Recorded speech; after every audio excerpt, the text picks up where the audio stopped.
This is the Tom Anderson Show, broadcasting live from the KVNT studios, 7 to 9 a.m., Monday through Friday. Fred Fleitz. You've heard that name, I'm sure, in the news, especially now that John Bolton's book, The Room Where It Happened, has been released. And Fred Fleitz joins us. He's the president and the CEO for the Center for Security Policy. But, you know, Fred was considered, actually labeled as the chief enforcer for John Bolton, 25 years, I think 19 with the CIA, Defense Intelligence Agency, State Department. 2001 to 2005, by the way, he was also a chief of staff to the undersecretaries of state for arms control, happened to be John Bolton. Then Mr. Bolton, Ambassador Bolton, asked him to join the Trump administration as chief of staff to the National Security Council. Fred Fleitz joins us. And Fred, I'm sure for all the interview series and months and years that you have been in the media, this is a time that you're not necessarily happy to be interviewing. How are you today? Hey, Tom. It's good to be here. I know these are happy times in Alaska with summer solstice. Yeah, it is happy times here, but not for you. What is it like to have to talk about your friend and mentor news cycle after news cycle and not in necessarily an endearing way? It's tough, and I'm not doing many interviews, but I made a decision for myself and my organization in January that I had to separate myself from this book because I think it's inappropriate for a national security advisor to discuss his confidential interactions with the president while that president is still in office. I mean, it sets a dangerous precedent. I mean, how can the president trust his advisors and confide in them and ask difficult questions if you can't trust them? So this book, I think, was a serious mistake, and that's why I came out against it in January, and that's why I've been speaking out against it this week. Now, you have encapsulated, so we won't play the Fox News clip with Bret Baier and Bolton because they play a clip where you said those exact same words. But Bolton comes back and he says, well, I think that's wrong based on this and that. Let's first talk about why, in your opinion, without breaking confidences like Bolton has done, why, in your opinion, did John Bolton, your friend and mentor and longtime boss, why did he take the job with President Trump and initially give and sing praises and offer accolades to then leave and suggest that he really was never endeared to the president or the administration and then poke at him in multiple ways in the room where it happened? Well, John Bolton and President Trump see the world similarly in many ways. They both were very much against the Iran deal. They both wanted to move the U.S. Embassy in Israel to Jerusalem. I think that there were a lot of similarities. And Bolton at one time said that Trump reflects the Reagan approach of foreign policy that Bolton has always supported. And I know he was delighted when Donald Trump won the election, and he promoted him constantly on Fox News. But the problem here, Tom, look, John Bolton and Mike Pompeo, they took their last jobs in government around the same time. They have similar foreign policy views. And when you take a job with Donald Trump, you realize this is going to be a different experience as a government employee because he never worked in government. He doesn't have a lot of national security experience. He was a deal maker and a real estate magnate. And he's just not going to be the same type of boss you're used to. Now, Mike Pompeo was able to adapt to that and be effective. And for some reason, John Bolton wasn't able to do that. What was it like to work? Let's go back 2001 to 2005. You were chief of staff for the undersecretaries of state for arms control. That happened to be John Bolton. And then fast forward, you were under the Trump administration, chief of staff to the National Security Council, which John Bolton was the director for. What was it like to work under John Bolton? And was it different in the first gig versus under the Trump administration? I always thought it was an honor working for John. You know, Tom, there were some differences, but I'm not going to get into them. Okay, well, let's talk about his style. maybe not details, but let's talk about, for instance, John Bolton in an interview with the Washington Post yesterday stated some people look at and I'm paraphrasing, the administration and the operations of the White House like the TV show The West Wing, but it's not like that. He said, when it comes to Trump and a contrarian, you're probably not going to be there long. So rather than ask you, Fred Fleitz, about maybe Trump and his style, I'll ask you about John Bolton.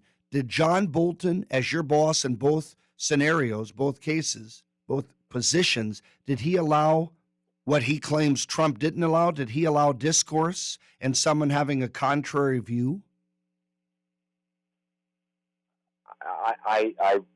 Bolton has always been a tough bureaucratic infighter. It's very difficult to outmaneuver him. He's always been a man who holds strong views.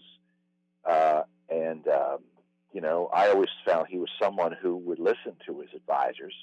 He would listen to me, and I often told him things he didn't want to hear, both when I worked for the state and at the NSC. But unlike other advisors, well, actually, it's not true. Advisors who could not get along with the president, like Rex Tillerson and H.R. McMaster, they didn't last long either, and they fought with the president.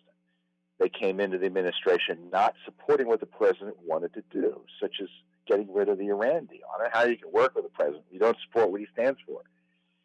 And I think that, John came into the administration maybe not being fully aware that he was going to have to change his style because Donald Trump is the boss. And you had to find a way to work with him and to implement his policies, and that didn't happen. You were the chief of staff to the National Security Council, but you were also considered for the directorship. Before Bolton and after Bolton's departure, there have been intermittent changes in that position. Going forth, do you think that the Trump administration has learned from these transitions, whether they be Rex Tillerson, whether they be Jim Mattis or Mr. Kelly or Mr. Bolton? Do you think that they will be more insightful? And that's one of the reasons, folks, I know you support Trump, as do I. Do you think that's one of the reasons why people should support Donald Trump? Because now he's fixed into the position and he gets it. If ever there was a time where you could say, hey, he's a businessman, he's not a bureaucrat, he's not worked in government. Well, almost half a decade, 4 years later, he has, and he's a quick study. Do you think that these exchanges and transitions will make him a better president in his second term? I do. Look what happened with the Director of National Intelligence, and I was briefly considered for that job. He put John Ratcliffe there, and he rammed it through the Senate. And the Senate wasn't happy about it because Trump finally realized you have to put your loyalists at the top of these organizations, not to politicize them, but to make sure they carry out your policies and that they keep politics out of their work. Dan Coates, a good man, former senator from Indiana, he let the bureaucrats run the place. And Coates ended up saying things at hearings that were against the president's policies. He was a real problem. This happened with Rex Tillerson. This happened with others. The president, I think if you had him on your show, Tom, he might even admit to you that staffing wasn't his strong suit. He had a lot of things to master when he came into government. And staffing the government is enormously difficult. And some people who may be loyal to you may not be good bureaucrats. And some people who are good bureaucrats probably are good bureaucrats and will never be loyal to you. And I'm afraid too many of the latter got into government. You have been an advisor to the president, and you've met with him multiple times. And any of you that follow the news, you type in Fred Fleitz, and you're going to see him repeatedly in interviews on Fox. And you've also written a lot of op-eds. And would you say that you will continue to be counsel to the president in the second term? I'm not a counsel to the president. I hope he reads my op-eds. I see him occasionally. I'm happy he knows who I am and he listens to me when I see him, but I'm not showing up at his office every month. and Sure. I would like to continue to advise him. I do interact with members of the staff. My organization tries not to overdo it, but we get our important publications to the White House, and they acknowledge them and they appreciate them. Which is very critical. Important monograph coming out soon. President and CEO of the Center for Security Policy, Fred Fleitz, joins us. Two-time Chief of Staff for John Bolton, who, of course, this week is on center stage, but not in a good way for many of us, especially those conservatives that at one point idolized John Bolton. The Room Where It Happened is John Bolton's latest book. Fred Fleitz was his chief enforcer. Fred was on Bret Baier. So was John Bolton. Separate shows, Bret Baier and Fox News recently. Fred talks about the fact that you normally don't want to reveal information, insider information that has to do with national security, particularly in a book. And John Bolton responds to that. We'll come back to Fred live here, but let's go to that clip. Revealing internal candid discussions with the president. The president has to be able to know that whatever he says in those discussions won't be made public. And if he thinks they're going to be made public, a president won't consult with experts. And I think that's a very dangerous prospect for our national security. How do you respond to that? Well, I don't see it that way at all. In fact, I addressed this precise question in a book review I wrote in 2014 about Bob Gates's memoir of his time as Secretary of Defense in the Bush and Obama administrations. And he published his memoir during the Obama administration, was criticized for that, was criticized for its potential effect on Hillary Clinton's presidential run, his former colleague when she was Secretary of State. And I made the point then that everybody in Washington is an adult in this process. We understand exactly the way it goes. My feeling in basically all of my government jobs, from lower levels up to the last job, was that anything I said could and quite possibly would be in the papers the next morning. And this is nothing new in American history, as I point out. Yeah, and I disagree with John Bolton. That's courtesy of Fox News with Bret Baier in that interview. Fred Fleitz with us now, live and local. And Fred, I don't agree with him that basically whatever you say in an internal meeting in the White House could be printed, and you just have to recognize that.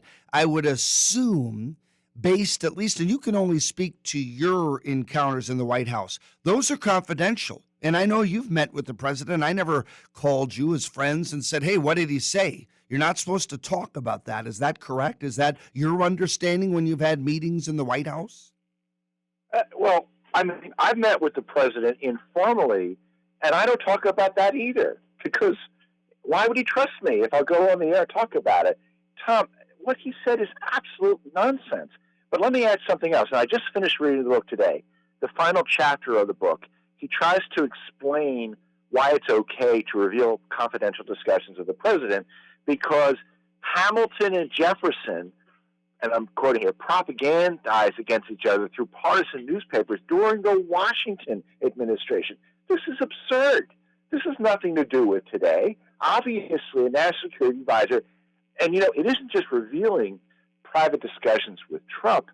According to the South Korean government, John discusses private details of our communications and dealings with the South Korean government, and that what Bolton wrote will make it harder to get a peace deal with North Korea.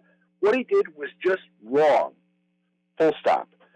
Fred Fleitz is with us. He's the president and CEO of the Center for Security Policy. Here's a tough question. Are you still friends with John Bolton?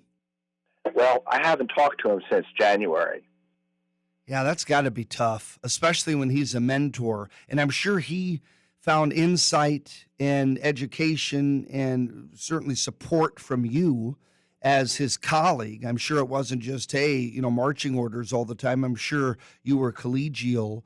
And the fact that he had faith in you to come on board with the Trump administration at the National Security Council is a big deal. When you were in that gig, I know you can't speak to the details as much, but you live in D.C., you worked in D.C., I'm sure it was nonstop.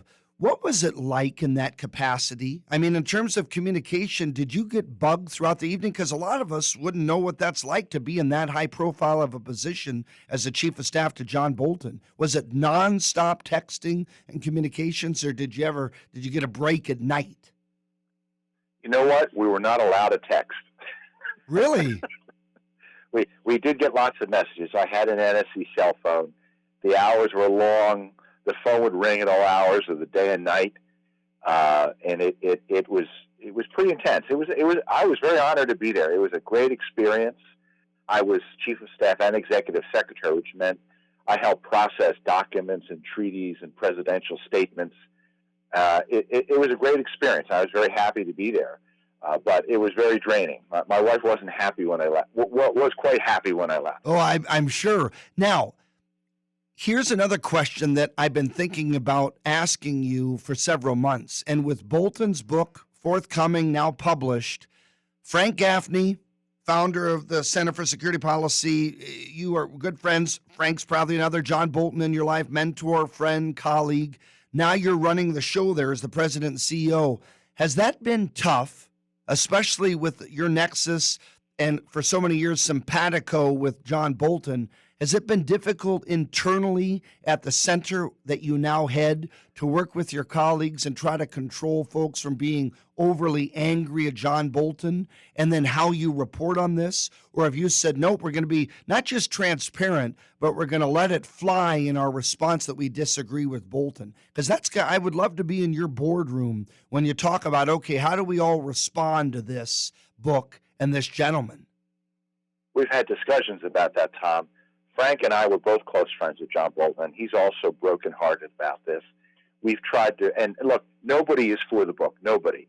I've been in the Fox green room. I've ran into people on the street. Everybody's angry about the book. I don't know any conservative who thinks this is the right thing to do. No one. But we've tried to take an approach without being unhinged. I think some of the attacks against the book have gone too far. There are a lot of rational arguments why this is wrong. But I think personal attacks on John, and I'm not going to get into some of the nonsensical attacks that have been made against it, that's just not necessary, and my center is not doing that. Well, and I wouldn't go that route either. I'm disappointed. I'm as big, if you're the biggest fan, I'm right up there in your collective of fans of John Bolton. And thanks to our guest folks, Fred Fleitz, I've interviewed John Bolton. I mean, you set that up. I would never have got that interview without you, and you've helped me with some other big guns as well, from Sebastian Gorka to probably, I can't name them all. And I appreciate that fact because of your connections in D.C. But at some point, those connections, even the strongest connections, can falter when things like this happen. Let's get into Trump's election or not. We are reporting here on our show, and Town Hall is our news source on breaks. We report on the fact that there are a few poll results suggesting Trump's behind, but the same ones and the same pollsters said Trump was behind Clinton, and they were wrong. How do you see this play out, even though you're not in the political world, you're somewhat on the periphery in your day job and with these interviews? How do you see it play out? Do you think this will move the needle of opinion? I'm talking about this, meaning John Bolton's book, The Room Where It Happened. Do you think that'll change people's minds, or do you think the Mattises of the world already weren't for Trump and a book won't change that? I don't think the book will have any effect on it. I believe that the president's poll numbers have a lot to do with a string of bad luck, with events, with the coronavirus and the violent protests after the Floyd killing, and Joe Biden hiding in his basement. These factors are going to change, and I think when they do, the president's poll numbers will improve. I think so, too. And by the way, you look at his successes, the Iranian deal, which you're an expert on, North Korea, what he's done there. You look at, as you mentioned, the embassy. You're looking at getting out of the Paris Peace Accord. We've talked, or Environmental Accord, we've talked about these things, you and I, over the years. And bottom line is Trump really has delivered. We talked this morning in the news about 200 miles of the wall. He's in Arizona, or was in Arizona. So, no, I would agree with you. Fred, I appreciate the fact that you spoke to our fans and our listeners at the Tom Anderson Show, and you've been a regular, but this is a big deal. So I want to thank you personally for the fact that you have only chosen a few interviews, and we're one of them. And you're certainly near to and dear to our heart in Alaska. And for our online listeners, we're going to make a YouTube video out of this one so people can listen. Hey, keep up the good work. I encourage people to follow Center for Security Policy and support them, contribute to them, and follow Fred. You'll see him in the news pretty much every week, and we appreciate everything you do, Fred. Thanks, Tom. Good to be here. Hey, you betcha, my friend. Going to come right back. Tom Anderson Show, a whole nother hour ahead. Stay with us. Good morning.